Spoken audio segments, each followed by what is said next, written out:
Hello dear students, welcome to the IIS online YouTube channel. तो चलिए, आपकी demand पे हमने आपका टॉपिक लाया है। जैसे आप काफ़ी लोगों का कहना था कि सर नॉमेनक्लेचर पे कुछ कंसेप्ट अभी तक क्लियर नहीं हो गए, तो कुछ नॉमेनक्लेचर की डिमांड आ गई थी। तो चलिए, मैं आज से आपका शुरुआत करता हूँ नॉमेनक्लेचर का। जितना हो सके हम शॉर्ट में आपका वो सारे कंसेप्ट क्लियर करने की कोशिश करेंगे, ठीक है। देख लेना, गारंटीड इस बात की है कि आप इस लेक्चर से मैक्सिमम क्वेश्चन सॉल्व कर पाओगे। आप इतने एबल तो बन जाओगे कि एटलीस्ट उसका बेसिक नेम तो आपको आ ही जाएगा, ठीक है ना। अब एक्यूरेसी आने के लिए हमको और थोड़ी थोड़ी चीज़ें देखनी पड़ेगी, वो मैं यहाँ पर कवर कर दूंगा, ठीक है। तो चलिए देखते हैं। हम पर्टिकुलरली इसमें से देखने वाले हैं आईयूपीएसी। आप जानते हैं नॉमेनक्लेचर तीन तरह के होते हैं। एक आईयूपीएसी नॉमेनक्लेचर होगा, दूसरा कॉमन नेम होगा, तीसरा डिराइव्ड नेम होगा। उसमें से हम ये आईयूपीएसी देखने वाले हैं। International union of pure and applied chemistry इसका लॉन्ग फॉर्म होता है, पूरा मीनिंग होता है। एक्चुअली ये चीज़ें क्या होती है, रूल्स होते हैं। अब वर्ल्ड वाइड हर जगह पे कंपाउंड को एक ही नेम से जाना जाए, इसीलिए सब लोगों ने, अलग अलग देशों के साइंटिस्ट लोगों ने मिलके कमेटी बनाई और उस कमेटी ने कुछ रूल्स डिसाइड किए, ताकि क्या हो जाए, हर कोई लोग उस रूल्स का यूज करके ऑर्गेनिक कंपाउंड को नॉमेनक्लेचर कर दे, ठीक है। तो मतलब एक बाय रूल, जैसा हमारे नाम में क्या होता है, कुछ कॉमन नेम होते हैं, घर में अलग बोलते हैं, दोस्त लोग अलग बोलते हैं, लेकिन जो हमारा प्रॉपर नाम होता है, देखो वो स्कूल में रजिस्टर होता है। प्रॉपर नाम वो हर जगह पे अप्लीकेबल होता है, हर डॉक्यूमेंट पे होता है, इंडिया में भी होता है, अब्रॉड में भी होता है, जहाँ चाहो वहाँ वही नाम आता है। कॉमन नेम ऐसा नहीं है ना, इसी वजह से हमको इसको पढ़ना जरूरी है। तो सिंपल सी आईयूपीएसी मतलब बाय रूल्स होनी चाहिए, ठीक है। तो क्या रूल्स होता है, सिंपल, पूरे ऑर्गेनिक केमिस्ट्री में, पूरा आईयूपीएसी में बस आपको इतना जानना है कि ये रूल्स आपको जानना है। क्या, इसकी जो अरेंजमेंट होती है, नाम लिखना होता है। जैसे हमारे में होता है ना, surname, first name and then middle name, ऐसा होता है ना, उसी तरीके से इसके लिए क्या आ जाएगा, देखो इसके लिए आ जाएगा सेकेंडरी प्रीफिक्स होता है, सेकेंडरी प्रीफिक्स आता है। देन इसके बाद जो ऐड होता है वो प्राइमरी प्रीफिक्स होता है, प्राइमरी प्रीफिक्स आना चाहिए, ठीक। उसके बाद क्या होता है, उसके बाद आना चाहिए वर्ड रूट आना चाहिए, वर्ड रूट आना चाहिए। हर एक का मीनिंग समझाता हूं मैं, ये चीजें क्या है। फिर उसके बाद जो आना चाहिए वो आपका प्राइमरी सफिक्स आना चाहिए, प्राइमरी सफिक्स आना चाहिए। देन आपका आना चाहिए सेकेंडरी सफिक्स आना चाहिए, सेकेंडरी सफिक्स। इस तरीके से आपका प्रॉपर तरीका होना चाहिए, कुछ अलग नहीं है। जैसे सरनेम मिडिल नेम और surname first name middle name, उस तरह का। तो अब सरनेम में हम क्या लिखते हैं, जो हमारा सरनेम आता है, आडनाव, आपलं जे आडनाव असतं ते सरनेम मध्ये असतं, तसं फर्स्ट नेम मध्ये काय असतं, आपलं नाव, मिडल नेम मध्ये काय असतं, पेरेंट्सचं नाव, उसी की तरह बस ये होने वाला है, ठीक है। तो अभी जैसे हमने सरनेम का, फर्स्ट नेम का और मिडिल नेम का मतलब पता है, वहां क्या लिखना है, उसी तरह से अभी इनका मतलब समझना होता है कि क्या लिखना है।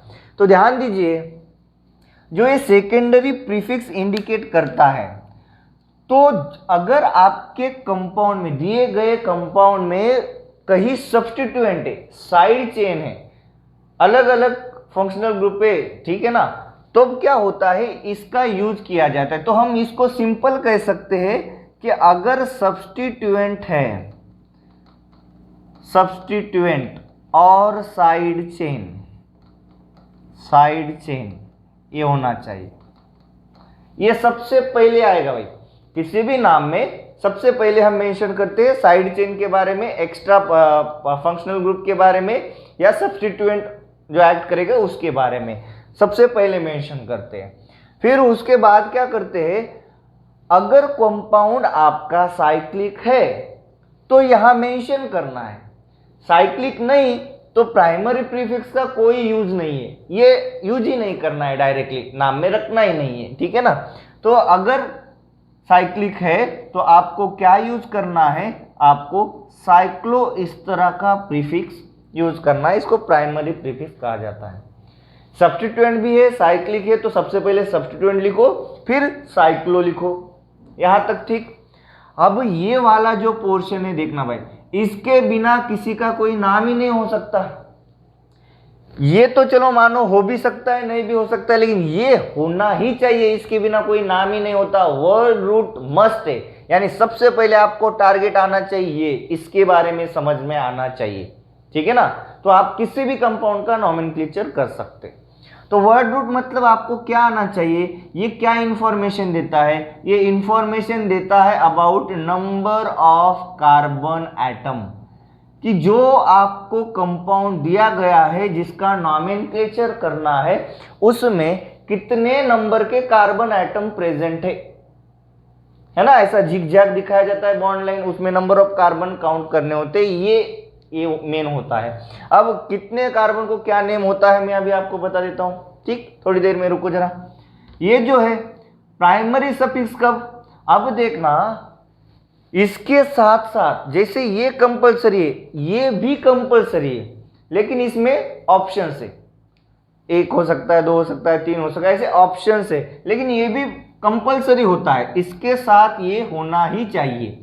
जैसे ये क्या इंडिकेट करता है, ये इंडिकेट करता है सैचुरेशन और unsaturation of carbon.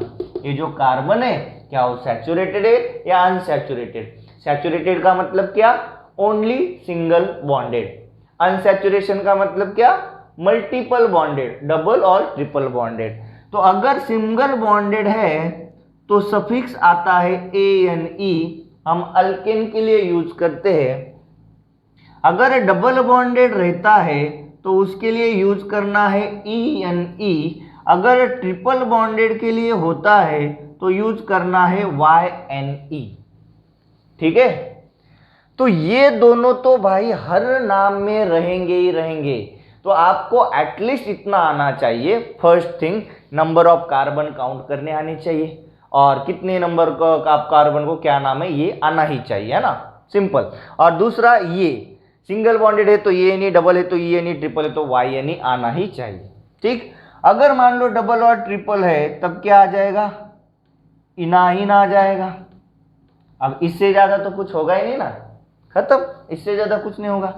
Secondary suffix की बात करें, ये आ भी सकता है नहीं भी आ सकता है ना, सिर्फ इतने दोनों हो सकते हैं, ये हो भी सकता है। अगर होगा तो ये क्या इंडिकेट करता है, ये इंडिकेट करता है प्रेजेंस ऑफ फंक्शनल ग्रुप।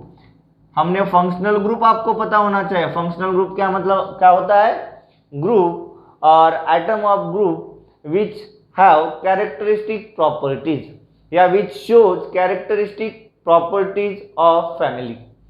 वो पर्टिकुलर ग्रुप पूरे फैमिली की कैरेक्टरिस्टिक प्रॉपर्टी को दर्शाता है, वो एक फंक्शनल ग्रुप होता है, इसको हम कहेंगे functional group.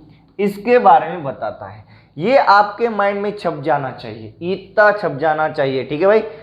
Secondary primary, word root primary secondary. आप ऐसे आपने मैथमेटिक्स में बचपन में पढ़ा होगा ना, ऐसे -2 -1 0 +1 +2, है ना।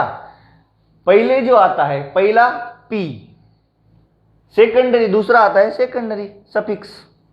पहला प्रीफिक्स पहले आएगा, सेकेंडरी बाद में सफिक्स आएगा। काफी बच्चों को यही कंफ्यूज होता है सफिक्स कब और प्रीफिक्स कब लेना है। क्लियर हो गया, पहले जो आएगा प्रीफिक्स, बाद में जो आएगा सफिक्स, एंड जो आता है सफिक्स का आता है। चीज क्लियर हो गई। अब टारगेट करते हैं इसके लिए हम, ठीक है ना, ये वर्ड रूट क्या होना चाहिए। सबसे पहले जान लेना हमारे को इम्पोर्टेंट है इसके बारे में। वर्ड रूट क्या इंफॉर्मेशन देता है, about number of carbon atom, इसके बारे में इंफॉर्मेशन देता है। जैसे कि अगर एक ही कार्बन वाला कोई कंपाउंड है, जैसे CH4, ये बेस्ट मतलब बेसिक यूनिट है मीथेन, है ना, एक कंपाउंड है। तो अगर एक कंपाउंड है तो आपके लिए जो वर्ड रूट है बस इतना आना चाहिए, मिथ। ये याद रखना है भाई, आप ध्यान देना, मिथ इतना आना चाहिए।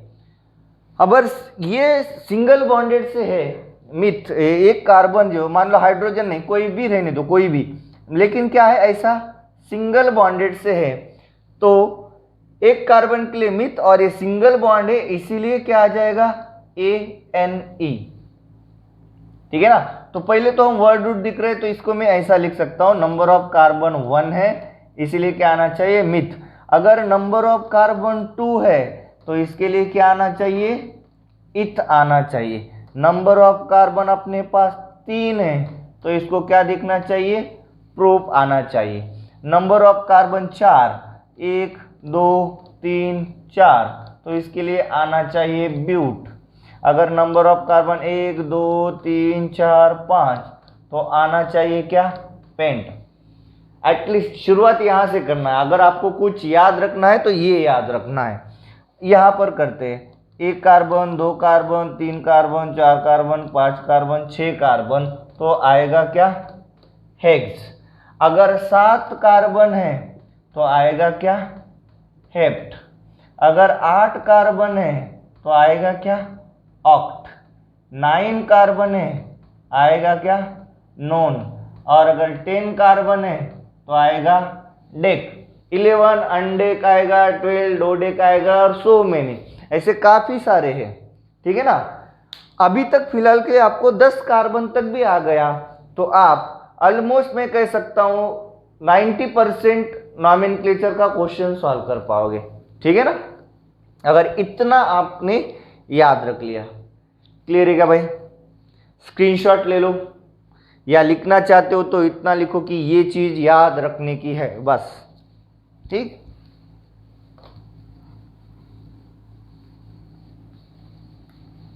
अब बात आती है दूसरी।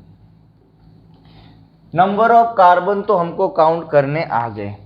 अगर नंबर ऑफ कार्बन ऐसे सिंगल बॉन्डेड से अटैच है तो अब देखो पहला कार्बन तो कौन है, एक कार्बन है इसलिए आएगा मिथ, और सिंगल बॉन्डेड है इसलिए क्या आना चाहिए, ANE आना चाहिए। ठीक, ऐसा हमारे पास ये होता है कार्बन कार्बन। कार्बन की 4 वैलेंस है भाई, इतना तो पता है ना अभी। ये मैं मान के चल रहा हूं कि आपको ये पता है, बेसिक 4 कार्बन की वैलेंस होना चाहिए। तो अगर एक बॉन्ड दिखाए तो बाकी 3 हमको सेटिस्फाई करने होते, कोई नहीं दिखाया मतलब हाइड्रोजन्स होते हैं ना ऐसे।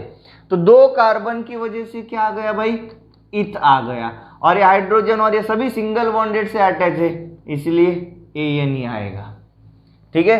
अगर हमारे पास ऐसे 3 कार्बन है, CH3 CH2 CH3, इधर क्या आ जाएगा, प्रोपेन आ जाएगा, और सो ऑन, ऐसे 4 जुड़ गए, ब्यूटेन 5 आ गया, पेंटेन 6 आ गया है। लिखा के देने की जरूरत है क्या, होप सो कि आप समझ जाओगे। इस तरह की होमोलोगस सीरीज आती है, एक CH2 यूनिट डिफरेंस रहता है हर एक फैमिली में, तो वो होमोलोगस सीरीज होती है। ठीक है, क्लियर। वही अगर बात करें कुछ इसकी, कार्बन को एक को तो डबल नहीं आ सकता ना, ये डबल किसके साथ जुड़ेगा, कुछ है नहीं, तो ये कार्बन के लिए तो नहीं हो सकता, तो एटलीस्ट 2 कार्बन चाहिए। फिर यहाँ H2 यहाँ H2 CH2, तो जब डबल बॉन्ड आएगा यानी 2 कार्बन वजह से इथ है और डबल बॉन्ड आ गया, एक सिग्मा एक पाई बॉन्ड, इसलिए आएगा इथीन आएगा। क्या आएगा बेटा, इथीन आएगा। अगर हमारे पास कुछ 3 कार्बन है, अब काफी लोग ये भी समझते हैं 3 कार्बन मतलब हर एक कार्बन के बीच में डबल बॉन्ड, जरूरी नहीं, कितने भी नंबर ऑफ कार्बन रहने दो, एक डबल बॉन्ड है क्या कहीं पर भी तो भी चल जाएगा ऐसा। तो 3 कार्बन है तो इसके लिए क्या आ जाएगा, प्रोप आ जाएगा, और डबल बॉन्ड के लिए क्या आ जाएगा, इन आ जाएगा, प्रोपीन। आप इसका कर पाओगे क्या, बोलो जल्दी से, फटाक से। अगर आपने इसका नाम कर दिया तो कर लो, क्या आ जाएगा बोलो इसका, ये चीज आ रही है क्या करना है, सबसे पहले वर्ड रूट देखना है, तो उसके लिए क्या, कार्बन काउंट करने, 1 कार्बन 2 कार्बन 3 कार्बन 4, तो 4 कार्बन के लिए जो हमने याद रखा था ये ब्यूट है ना। और इधर क्या है, इन सब में एक तो पाई बॉन्ड है, डबल बॉन्ड है, डबल बॉन्ड है तो इसके लिए क्या आएगा, EN ई आएगा। समझेगा भाई? सेम चीज क्या होती है देखना, अगर किसी कार्बन, एक कार्बन को 3 और किसको जुड़ेगा, है ना, दूसरे कार्बन को तो नहीं, तो इसके लिए तो एक कार्बन से काम नहीं चलेगा, एटलीस्ट 2 कार्बन चाहिए, यहां पर H यहां पर H, तो इसके लिए 2 कार्बन है इसलिए आता है इथ। अब ट्रिपल बॉन्ड की वजह से प्राइमरी सफिक्स क्या हो गया, YNE, नाम हो जाएगा इथाइन। समझे बेटा? क्लियर है?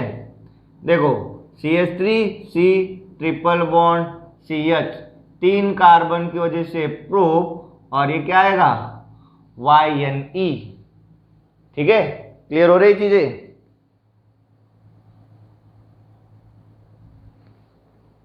नेक्स्ट देखना, अगर 4 कार्बन है अपने पास, CH3C triple bond C CH3, देखो इसका कर पाओगे क्या?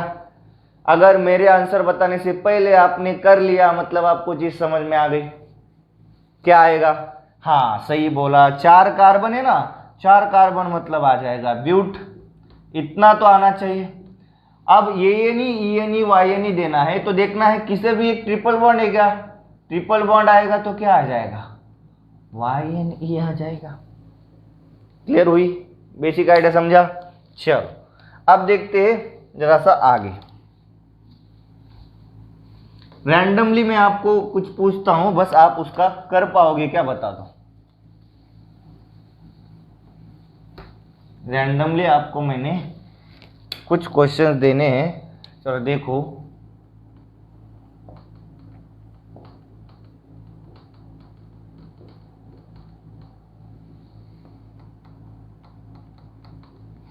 कर लो इसका जल्दी से, फटाक से कर लो, क्या आ जाएगा?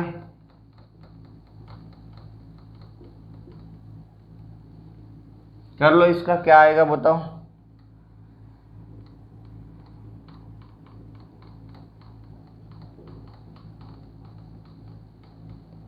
बताओ जरा इसका क्या आएगा।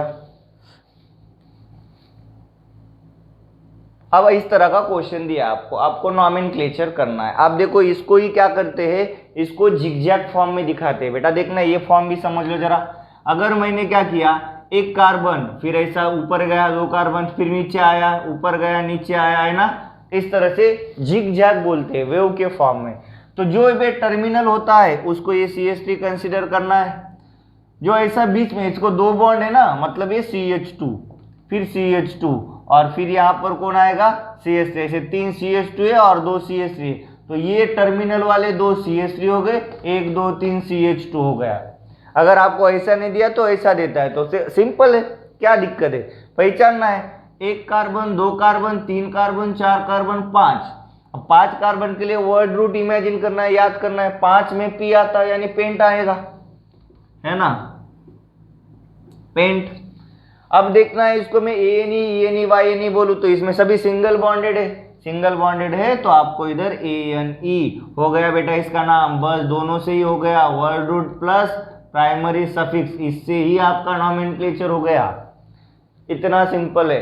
ठीक, इधर देखो जरा, नंबर ऑफ कार्बन देखो 1 2, इधर क्या आना चाहिए 3, क्योंकि इसकी वैलेंसी सेटिस्फाई नहीं है तो 3। अब देखो जरा इसको करेंगे तो क्या आ जाएगा, नंबर ऑफ का। अब इसको इस वाले फॉर्म में देखेंगे तो कैसे देखते, ये वाला एक कार्बन CH3, हाँ ठीक है, ये वाला लिखा CH, ऐसा गोल कर दिया, फिर जिगजैग ऐसे जाओ, 1 2 3 4 5 कार्बन, 1 2 3 4 5, एक के बाद दूसरे वाले, और दूसरे और तीसरे के बीच में डबल बॉन्ड है, दूसरे और तीसरे के बीच में डबल बॉन्ड, ऐसा है ना, बस इतना स्ट्रक्चर। अगर ऐसा नहीं दिखाया तो ऐसा दिखाएगा। तो क्या करना है, नंबर ऑफ कार्बन 5 है इसलिए आएगा क्या बेटा, पेंट आ जाएगा, है ना, पेंट।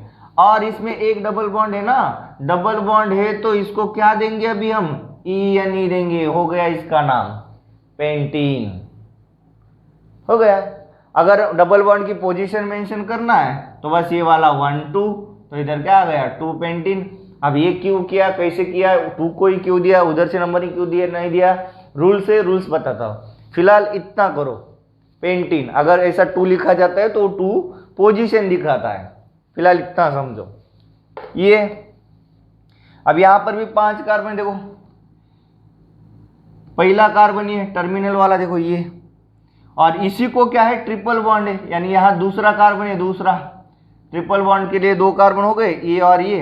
अब उसके बाद कौन है, सीधा लिखना होता है क्योंकि ये sp हाइब्रिडाइजेशन 180 डिग्री होता है, तो यहाँ CH2, यहाँ CH2, यहाँ CH3 हो गया भाई 5 कार्बन, 1 2 3 4 5, 1 2 3 4 5, इस तरह का इसका बॉन्ड लाइन रिप्रेजेंटेशन कहते हैं। तो इधर क्या आ जाएगा, 5 कार्बन है इसलिए पेंट, और ट्रिपल बॉन्ड है इसलिए क्या आएगा YNE, हो गया इसका नेम पेंटाइन। पोजीशन मेंशन की तो 1 पर ही ट्रिपल बॉन्ड है इसलिए 1 पेंटाइन। क्लियर है, बेसिक एकदम आ गया। आज के लिए हम यही रुकते हैं, सिंपल सा फंडा, एक ही वर्ड रूट और प्राइमरी सफिक्स के लिए। अब बाकी चीजें हम नेक्स्ट थोड़ा करके आपके लिए कवर करेंगे सारा। आप गारंटी देता हूँ आपके सारे नॉमेनक्लेचर वाले फंडे क्लियर हो जाएंगे। ठीक है, चलिए आज के लिए हम यही रुकते हैं। Thank you so much, happy learning.